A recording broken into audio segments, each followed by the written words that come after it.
Good morning to you, or good afternoon. I'm not sure what Good time zone morning. you're in. Yeah, good morning.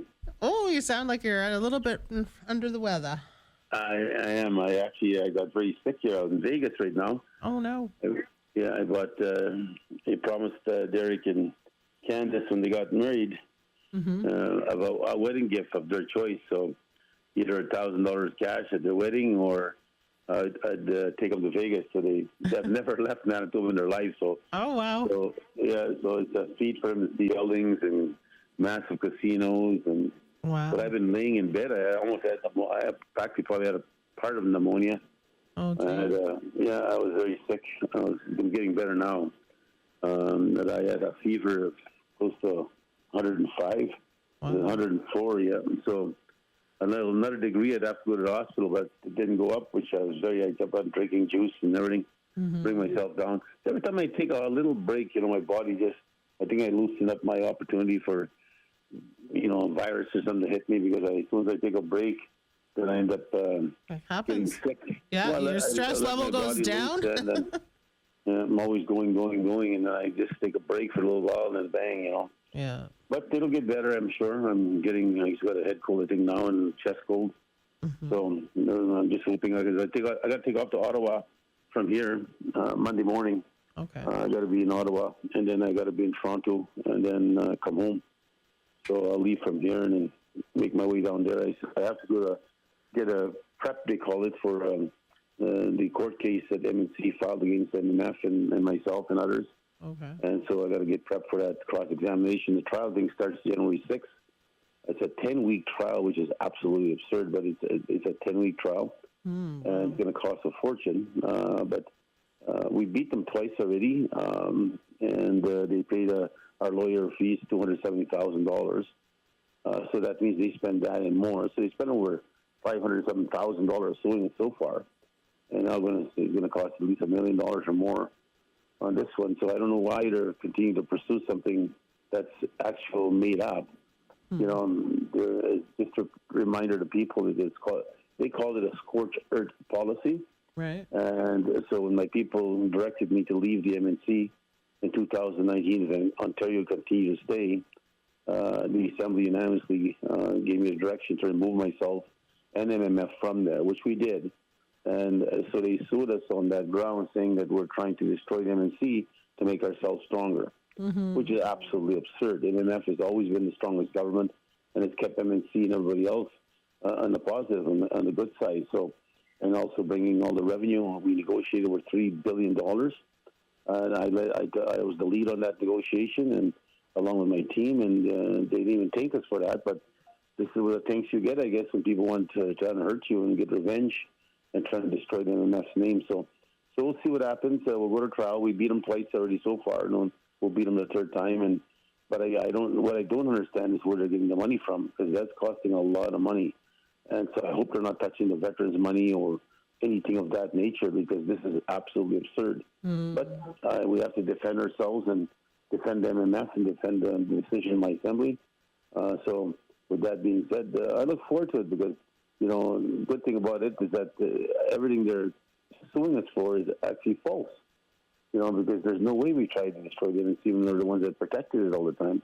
We just could not be part of the supporting Ontario was a pan-Aboriginal, bringing fake Métis into our nation, Mm-hmm. and saying it's okay to bring them in. So there's no way we support that. So that's where we're at, and that's why I'm heading to Toronto from Ottawa. First, I'm going to a Liberal Christmas party, and hopefully bump into Justin there and have a chat regarding our land claim, and then head to Toronto, as I said, and I'll come home. So a little bit of a long trip. Mm-hmm. Otherwise, on other, I want to do some birthdays so I don't forget them. Am I coming out loud and clear? Yes, you are. Yes. Yep. Okay, good. Happy birthdays going out to Justin Langan, MMF Youth, who's celebrating his 27th birthday on Saturday. On Sunday, December 15th. Okay. Happy 13th birthday going to Aurora Pronto, Mark Pronto's daughter, celebrating her birthday on Wednesday, December 18th. Happy 79th birthday going to Marcel Pelche, who's celebrating his birthday on Thursday, December 19th. So when you look at it from that context, it's only a few birthdays I got on the list, which usually there's a lot more, but I guess nobody's having a birthday. Right. I did some interviews. I think people read about them or saw them in the news regarding Dakota TP Chief Dennis Pashing and Kanawapaka Chief Raymond Brown, who both are suing the Federation, the federal government, suing us as the Red River people for saying that we shouldn't have a treaty, that they should have their treaty before us. So, of course, that's a position that they want to take. It's up to them, but clearly it's absurd that they're taking a position that Métis shouldn't have a treaty. It's not seen by many, but one of the things that I find fascinating too is that some of the First Nations in Manitoba are taking the position that their treaties should be settled before they deal with our treaty.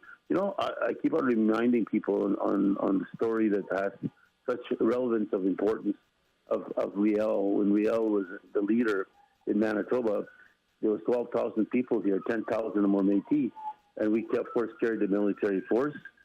We had the political force, we had the population, and we protected our First Nation families against, the continuation of destruction that was taking place by Canada against First Nation, trying to wipe them out. And we were there to protect them. And our treaty in Manitoba Act, and it was promised a treaty to be negotiated, was, of course, a broken promise. They sent the military instead of negotiators. But we demanded in 1870 that treaties be established for as I said before in the show, the word Indian was established then, that treaties had to be established for the Indians before anything going forward. Now, was the position we had taken as a Métis government, and Canada accepted it. So when you look at it from that context, it's we were there to protect the First Nations. Their treaty comes in 1871, ours in 1870, because we demanded theirs be established. So, but now we have some First Nation chiefs, bands, saying, no, we don't respect the Métis. They don't have equal rights to us, and they're taking from us what is ours, and on and on and on, which is absolutely absurd. That's not what we're doing. We're protecting ourselves, finding ourselves in Confederation, where we have belonged since we helped create the Constitution of Canada. So it's just sad to see that, and I think it's what some of the elders have always told us, that don't let jealousy get into your world, because it'll take away the right mind in the right direction. So, and that's, I think, some of it has to do with jealousy. Some of it has to do with people saying that we're lesser than them, that we shouldn't have these rights, and that's unfortunate. We'll fight the Dakota and the Sioux in court, no problem. As I said, Dennis Pashing must have deep pockets, and because we'll definitely fight them and defend ourselves in the courts, and we do have resources to protect ourselves, and we will fight no matter what it costs us to defend our treaty, and to make sure that people like the Dakota Teepee that are challenging us, saying we shouldn't have these rights, well, we'll prove to them they're absolutely wrong. And they want to spend money, and a lot of money, because they're suing not only us, they're actually taking on Treaty 1 too. So they're saying Treaty 1 doesn't have the right to the lands of the Forks, or as what we now know as Winnipeg, that they have exclusive rights. And only they have that right. And the Treaty 1 doesn't have that right. So, you look at the Capline barracks and all the rest of it, and how did Treaty 1 negotiate that if they didn't have that right? So all of that to be after untangled, and then say that Treaty 1 falsified their position, that they were the ones that didn't have rights, they should have been the Sioux. Well, that's absolutely not true. The Sioux are not even here. They came in and out, and they claim themselves under different language connections. But other than that, they were not here as a people. They were in the United States. So, but let them take us on. We'll show the history in the courtrooms, and let the people see for clearly what their position is. And I'm sure Treaty 1 will have to step in sooner or later, because they're being challenged whether they have the rights there or not, whether their treaties have standing or not. So I think from that concept, we have to look at this thing in a perspective. But I think it's important I educate as many people as I can on the premise of getting the reason I keep on repeating this is to educate people that this is not something we want. This is not something that should be happening. But definitely, we're not going to sit there and let somebody say we have lesser rights than they do, and we shouldn't have the right to find ourselves in Confederation, especially when we're supposed to be together. And then, the best way to describe this too, for Dakota and the Sioux position, is that if there was Treaty 1, Treaty 2, Treaty 3 on, and if you were the first ones here, not the Anishinaabe, not the Cree, then how come your treaty is not number 1? And how come you're not recognized that you were here and negotiated a part of the treaty? You're nowhere to be mentioned. So again, let history prove itself in court. And as I said, we'll defend ourselves, and we have to move forward and spend. When if they want to spend, keep on spending. We'll keep on fighting, defending ourselves too. So that's where that case is. I keep on reminding everybody about what's happening, and it's something that's unfortunate that's happening, and we have to defend ourselves. There's another story, of course, that's hit the news. The Dene and Métis of the Northwest Territories are also pushing hard on the stolen design of our beadwork that's being promoted by a collection of a new designer of clothes. And something is called cultural appropriation. But I think what's important to recognize is that, too many times our artists, like we have Janine Crouchy, one of the most famous artists that we have from beading, and her work and her designs are not protected. And we need to talk about that in cabinet. I will definitely be raising that.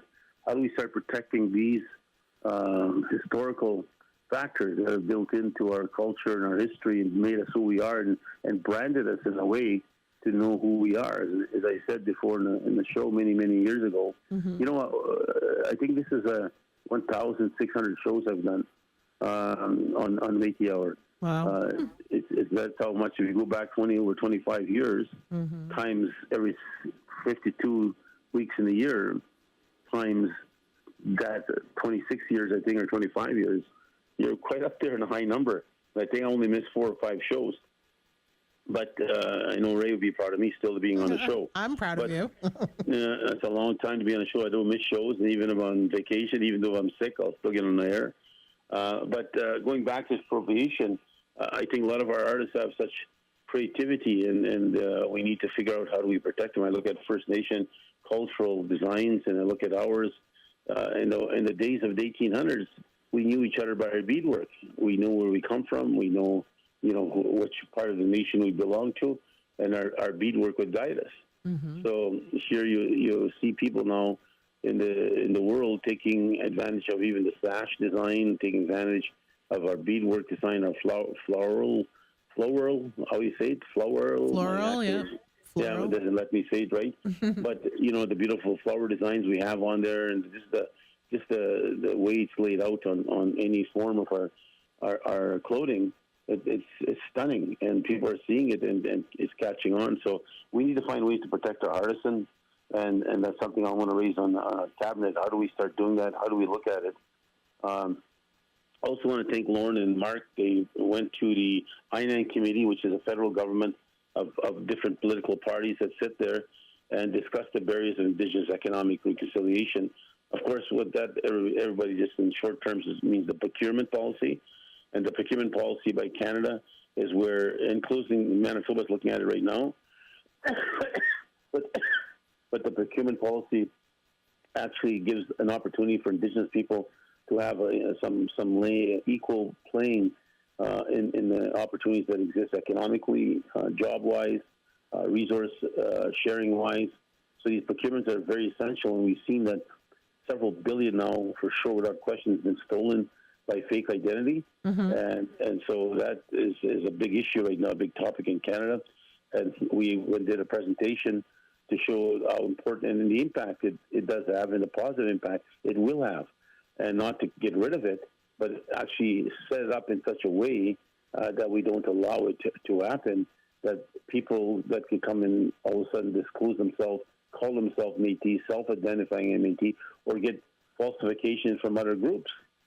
You look at Ontario, for example, they created 6 new communities, and they created their own definition, not the national definition of the Métis, their own definition. So, of course, they're going to fit that definition, but that's not us. So who are they then? Where's their history? Where's their culture? Where's all their struggles and hardships they had faced to get where they are today? And to be truly the Métis they claim to be. They can't.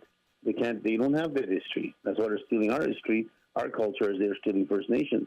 So when you have those people coming along, whether it's in way further down in East Coast or Quebec, where these people come and claim to be Métis, self-identifying, and then all of a sudden taking these big contracts and taking away from true Indigenous people, that shows you, again, that's thievery, that's robbery. So I'm hoping that the government takes this continuously takes this seriously and does its part to work hard to prevent this from happening. So I'm very proud of the position we take as a Métis government, because we know the value of these procurements. We've done them. Like Hydro in Manitoba was very successful. We had that procurement set aside for us, and we're looking at the future and different other initiatives. Enbridge coming through Manitoba. That was, again, through a procurement policy. We worked with Enbridge, and we created over 240 jobs, at the same time assisted in development of companies. So these opportunities are things that we can't just sit by and watch happen and be stolen from us, because they're a damn good idea to have, but if they're not implemented right, of course, we're the losers at the end, and people are stealing our opportunities. So we'll make sure we continue to fight and keep you posted on the advancement and also the protection of the procurement policy to work for not just us, but First Nation and Inuit people too. So it's important. I don't know if you guys have heard that the MNC still claims to be existing. It was in the news now. They said the new CEO, Victoria Pruden, is now the elected president at their assembly. What assembly? How could you even have an assembly? They don't even have the founding members. Manitoba's gone, Saskatchewan's gone, BC's gone from there. They only have Alberta and Ontario left in there. And they said they called an assembly amongst themselves and elected the CEO as the president now.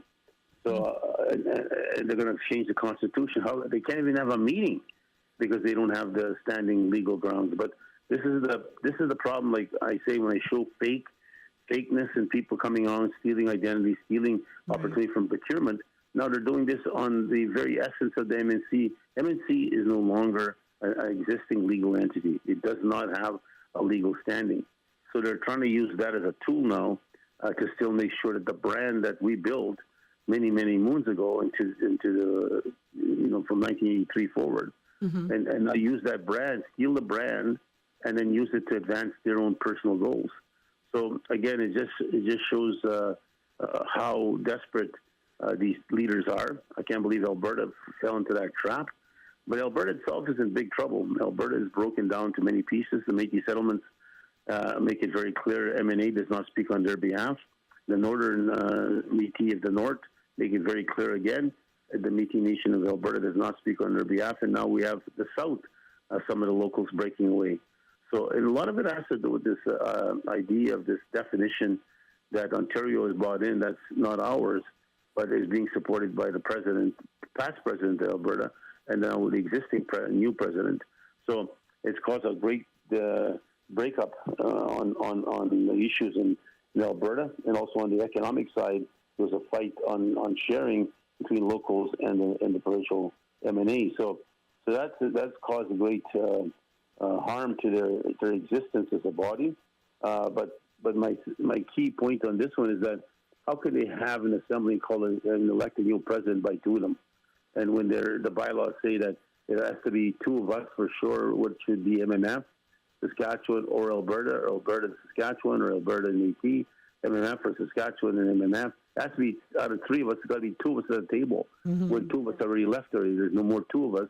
There's only one, Alberta, so they can't have a legal meeting. So, but they elected themselves the CEO to become the president now, and they're moving forward on which I find is a smoke and mirror, trying to defeat the.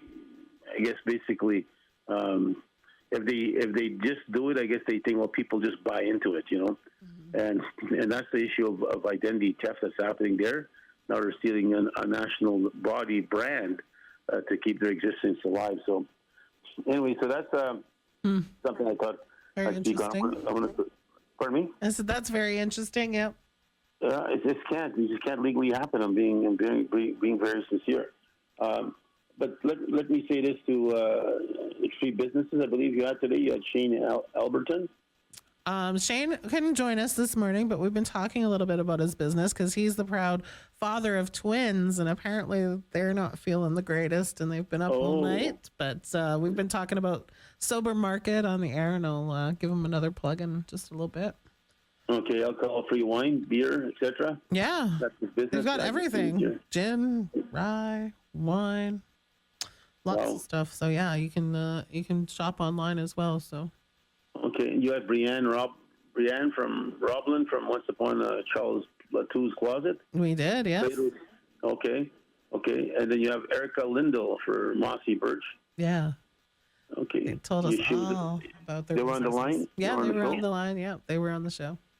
Okay, good, excellent, good. I love hearing. I love this part of our show now to bring our. We have over 760 businesses registered with us at the Federation, Yeah, and it's important we showcase who they are, what they do, and the opportunities we may have when we're purchasing product or wanting to buy product that we can buy from Métis business also, and give our support to these businesses sometimes that struggle and have a hard time making ends meet. yeah. But we stand with them, support them. They will survive.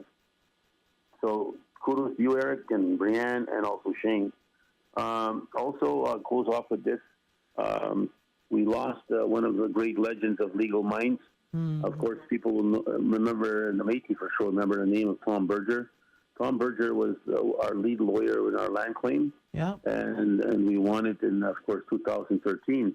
His partner was Jim Aldridge. Of course, we lost Tom over a year ago. Tom passed away, and he was but considered one of the best litigators in Canada. Then Jim Aldridge, who was worked with Tom. I remember a story, a message he gave. He said, I was invited by Tom to come look at this case, the MMF case. He said, look at it and see if we'd be interested in it. And it'd only be a couple weeks or a month, and end up being over 20, 30 years so, of his life. So, but he always remembers that. And of course, he was there to sign the treaty. He was the lead negotiator for the treaty along with our legal team and my chief of staff, Al. And but what was so pressing on this issue is that, he was, because he lives in France now with his wife, Guyline. She's a lawyer herself. But they live in France with their children. And Jim was hesitating to come to the signing because it's such a long way in France. And I kept on pushing him. You have to come. You got to be part of this. This is part of your legacy. You were there leading this negotiation. You need to be here and watch the signing take place. And because that work is part of your legendary future of knowing who you are. So I did convince him finally to come, and he was so happy he did come. Took some beautiful pictures with us signing. Of course, there's a beautiful beaded cover we had done by Janine Fauci for the federal government and one for us. That'll go into our Heritage Center. But one of the things that was important is to see Jim there. And how did we know that a week later he goes home, he has a heart attack, and dies. So, it was just, thank God I didn't give up on pushing him because he was saying, look, I'll join by Zoom, I'll come in. And I said, no, you got to be there personally. You have to be there. This is part of you, So he was so pleased he did come. He thanked me for coming and thanked me for, wanting him to come and be part of it. And but we lost a great legal mind. He's been with the Federation now on these type of cases for going over 30 years. So I thank him for his work and his family, and wish him well in his new home. And on behalf of the Métis people, of course, our condolences go out to him. And of course, he's legendary to us in many ways because he was one of the top litigators when it comes to Section 35. He also assisted the Mishka in British Columbia. He was our lead negotiator and lead litigator on that part, too. So, again, with that being said, I'll say goodbye. My throat's starting to get sore now. Yeah. And thank everybody. And as I said, Monday, I'll be flying to Ottawa. Tuesday, I'll be at I have several meetings in the day, and in the evening, I'm going to a little Christmas party and see if I can corner Justin somewhere to start reminding him of our land claim. And then from there, I have to fly to Toronto on Wednesday, I believe, and then I'll be coming home Thursday. And then we have a Christmas party on Thursday, and I'm trying to make it home for that. So, okay, with that being said, thank you again. Thank you for finding me, Cowboy, and again, thank you all for supporting the Métis Hour, and thank you for supporting our Métis businesses. Thank you very much. All right, you take care and get well. I am trying to. Okay, take care. Bye. Okay, bye-bye.